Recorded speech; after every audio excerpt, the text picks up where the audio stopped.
이번 동영상에서는 지난 영상에 이어 수레 둔께의 6.25의 내용을 보도록 하겠습니다. 먼저 그 효사의 내용은 다음과 같습니다. 둔여 전여 승마 반여 비구 혼구 여자정 불자 10년 내자. 일단 이 문장의 해석은 다음과 같습니다. 주둔하고 맴도네. 말을 탔다가 돌아가네. 도적이 되지 말고 혼인 동맹을 맺도록 하라. 여자가 완고하게 결혼을 거부해도 10년을 구애하면 허락하리라. 먼저 둔여 전여라는 문장을 보겠습니다. 여기 나오는 여는 별다른 의미 없이 말 뒤에 붙어서 무엇 하네, 무엇 하는구나 정도의 의미를 전해주는 단어입니다. 두는 앞서 말했듯이 나가지 않고 머무르면서 쉬는 이미지에서 나온 것인데 여기서는 군대가 공격하러 나가지 않고 주둔하고만 있다는 의미로 쓰입니다. 고로 둔여는 군대가 머무르네 혹은 주둔하네 라고 해석이 됩니다. 전은 쉽게 나아가지 못하고 머뭇거리거나 방향을 돌려 되돌아오는 의미입니다. 전은 쉬엄쉬엄 갈 착자와 단자가 결합된 글자인데 단은 설문의 자에서는 곡식이 많은 것이라고 하고 있습니다. 단자는 곡식 창고를 의미하는 름자 아래 새벽 단자가 옵니다. 새벽 단자는 하루의 경계를 상징하는 선을 넘어 해가 떠오르는 시간을 의미합니다. 고로 곡식 창고와 새벽의 의미가 결합하면 창고 안에 쌓였던 곡식을 이제 밖으로 서서히 내보내서 사용하는 이미지가 되고 이것을 해가 상징하는 양기의 관점에서 보면 안에 쌓인 양기를 밖으로 내보내는 것에 해당이 됩니다. 그런데 해가 막 떠오르는 새벽의 이미지는 앞서 해가 떠오르는 동쪽의 각골 문자에 담긴 상징 의미에서 설명했듯이 보침 안에 쌓인 짐을 밖으로 풀어놓지 않는 것처럼 아직은 섣불리 내보내지 않는 것이 중요합니다. 그래서 단자에서 걸어가는 것을 의미하는 착이 붙은 전자는 강하게 나가는 것이 아니라 섣불리 나가지 못하고 머뭇거리거나 나갔다가 돌아오는 의미가 생기게 되는 것입니다. 이러한 둔전의 의미는 앞서 초효에서 나온 반환과 거의 비슷한 이미지를 가집니다. 앞서 반환도 쟁반 안에 음식이 밖으로 새 나가지 못하고 안에서 높이 쌓여 올라가는 이미지였는데 둔전 또한 곡식 창고 안에 곡식이 밖으로 나가지 못하고 안에 높이 쌓여 올라가는 이미지입니다. 다만 이 효는 초효보다 시간적으로 더 뒤의 일이라 안에 쌓인 것이 초효보다는 많으므로 초효에서는 낮게 쟁반에 쌓인 이미지라면 이 효에서는 보다 높게 곡식 창고에 쌓인 이미지로 나타나는 것입니다. 그러나 둘 다 진귀의 기본 속성을 따라서 아직 섣불리 나아가지 말고 혹시 나갔으면 빨리 돌아와야 무탈한 것은 공통됩니다. 이번에는 승마 반여라는 문장을 보겠습니다. 승마는 말에 올라타는 것입니다. 군대가 말에 올라타는 것은 전쟁을 하기 위한 준비를 상징합니다. 그러나 뒤에 오는 단어 반여라는 단어 때문에 이는 반대로 말을 타고 군사를 돌려 되돌아온다는 뜻이 됩니다. 반여의 반이라는 단어는 군대를 돌려 되돌아올 때 쓰는 단어이기 때문입니다. 고대 중국의 문서인 상서의 대우모편을 보면 반사 진여라는 대목이 나오는데 여기서 사는 군대의 뜻이고 반사는 군대를 돌려 되돌아온다는 뜻으로 쓰였습니다. 려는 군대이고 진려는 군대를 물린 뒤에 정렬한다는 뜻입니다. 반은 본래 옥자의 중간에 칼 도자가 들어간 모양으로 옥을 쪼개는 것을 형상화한 글자이며 나눈다는 뜻이 있습니다. 그래서 학교에서도 반을 나누어서 1반, 2반이라고 부르고 군대의 내무반 등과 같이 일정 집단 구성원들을 지칭할 때에도 반이라는 용어를 씁니다. 고로 군대 용어에서 반사도 원래의 의미대로라면 군대의 한 단위를 일컫는 말이 될 수 있지만 여기서는 조금 다르게 쓰입니다. 고대의 큰 전쟁에서는 여러 제후국들이 동맹을 맺고 하나가 되어 같은 팀으로 전쟁에 참여하곤 하였습니다.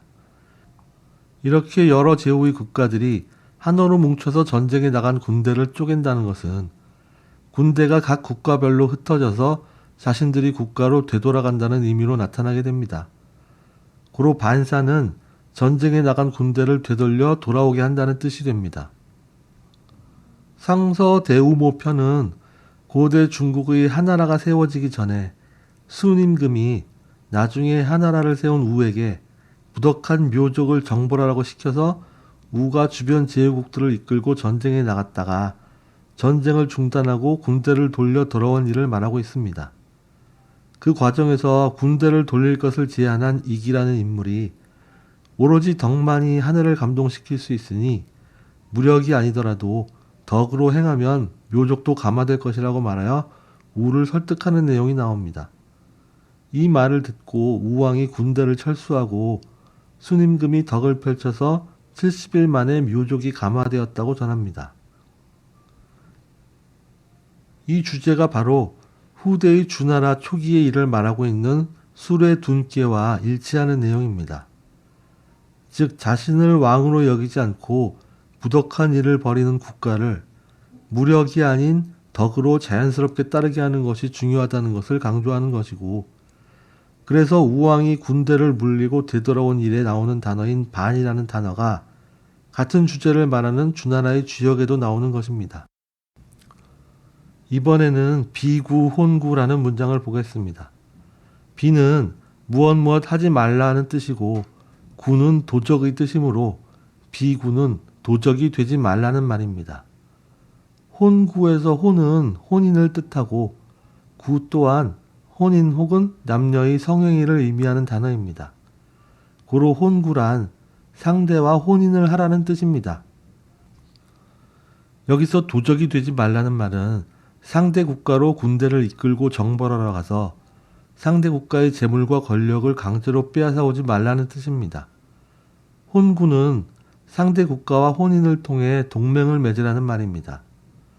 고대에는 국가들 간의 동맹을 맺으면서 그 믿음의 담보로 서로 혼인을 통해 동맹을 굳건하게 하는 습관이 있었습니다. 고로 비구 혼구란 상대 국가를 무력으로 정벌하지 말고 동맹을 통해 서로 교류하라는 뜻이 됩니다. 그런데 동맹에서 서로 간의 상하 관계나 갑을 관계 같은 것이 정해져야 하는 경우에는 그 과정이 쉽지 않을 수 있습니다. 이제 전 국토의 중앙에 패권을 차지하고 왕위에 오른 주나라가 주변의 다른 나라와 대등한 관계에서 동맹을 맺는다는 것은 국가의 권위와 역량을 스스로 낮추는 결과를 가져오고 결과적으로 주나라를 왕으로 여기던 국가들에게도 심리적인 동요를 일으킬 수 있습니다.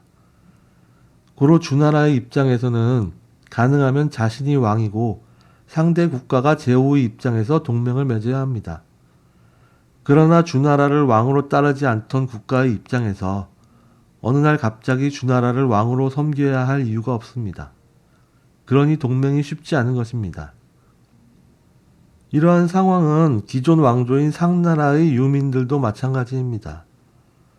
이렇게 다른 국가나 상나라의 유민들이 자신을 왕으로 여기기 싫어하므로 동맹이 맺어지기가 어렵고 고대의 동맹은 혼인을 통해서 이루어졌으며 이는 상대국의 여성이 주나라로 시집 오려고 하지 않는다는 상황으로 반영되어 나타납니다. 그래서 이후에 나오는 내용은 여성이 결혼을 완고하게 거부한다는 내용이 나옵니다. 여자 정불자에서 자는 우리가 보통 글자라고 할 때의 자인데 이는 본래 아이를 낳아 기른다는 뜻이었습니다. 자자의 글자 모양이 자식을 의미하는 자자 위에 지붕이 덮인 공간을 상징하는 면자가 오니 아이를 안에 넣고 있는 모양이 되고 이것이 임신이나 양육을 상징하는 것입니다. 임신과 양육에서 확장되어서 여성이 혼인을 허락하는 것도 자라고 하고 수레둔꾀에서 자는 그런 의미로 쓰인 것입니다. 이 자자가 후에 문자의 의미로도 쓰이는 것에 대해서는 후한시대 허신의 설문해자 서문에서 다음과 같이 설명하고 있습니다. 창일이 처음 문자를 만들 때 대개 사물의 형상에 의거해서 만들었으므로 이를 문이라고 불렀다. 그 후에 형과 성이 서로 더해져서 이를 자라고 불렀다.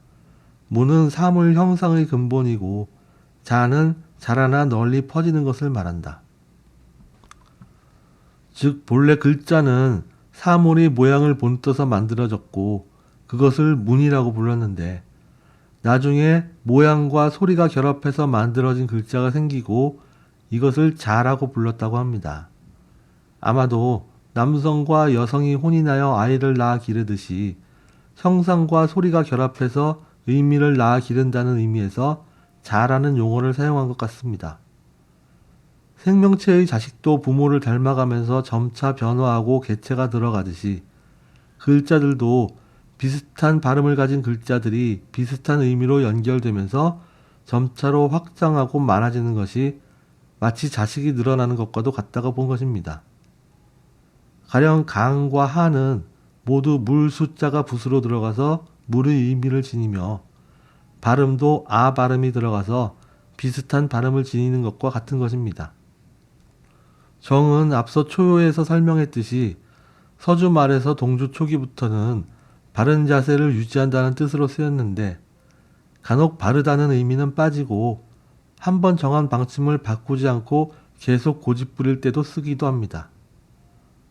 수레둔기의 유기효의 정자가 바로 그런 경우로 여기서 여자가 정하다고 한 말은 여성이 고집을 부리면서 자신의 의사를 바꾸려고 하지 않는다는 뜻입니다. 여기서 여성이 고집을 부리는 것은 바로 뒤에 오는 불자이고 이는 결국 남성의 청혼을 끝까지 받아들이려 하지 않는다는 뜻입니다. 그리고 이는 상대 국가가 주나라의 동맹 제안을 받아들이지 않는다는 것을 상징합니다. 이렇게 주나라의 동맹 제안을 상대 국가가 받아들이지 않을 때 어떻게 해야 하는지는 앞서 상서에 나온 하나라 우왕과 순임금의 기록에서 나왔고 주역에서도 그 교훈을 따르고 있습니다. 즉 시간을 두고 기다리면서 자연스럽게 그들이 감화되도록 해야 한다는 것입니다. 다만 순임금은 단지 70여일 만에 묘족을 감화시켰지만 주역에서는 10년이 걸리더라도 여성이 혼인을 허락할 때까지 기다리라고 합니다. 그것이 바로 이어지는 마지막 문장 10년 내자입니다. 내는 이에 무엇 하다라는 뜻이므로 10년 내자는 10년이 지나면 이에 혼인을 허락한다는 뜻입니다. 수레둔기의 초요와 이효는 주나라가 들어선 초기의 상황에 해당이 되는데 이효에서는 주나라의 신하가 되기를 거부하는 사람들이 있었고 주나라는 그들을 무력으로 정벌하지 않았다는 것을 말하고 있습니다. 멸망한 상나라의 유민들 중 주나라의 무왕이 존경했던 기자나 미자와 같은 인물들이 그 대표적인 예이고 국가로는 남쪽 변방에 초나라가 있는데 초나라의 이야기는 이어지는 3호에서 나오고 2호에 나오는 것은 기자나 미자에 해당하는 이야기로 보는 것이 좋습니다. 두 사람 중에서 기자는 끝내 주나라의 신하로 남기를 거부하고 조선으로 떠났고 무왕도 그를 신하로 대하지 않았으나 미자는 결국 주나라의 신하가 되어 송나라에 봉해지고 주나라의 제후가 됩니다. 고로 2호에서 10년이 지나서 결국 주나라의 제후가 된 인물은 미자라고 볼 수 있습니다. 그러나 가장 중요한 것은 10년이 지나서 혼인이 이루어지는지가 아니라 10년이 지나도 정당한 사유가 아니면 그들을 무력으로 정벌하려 하면 안 된다는 것입니다.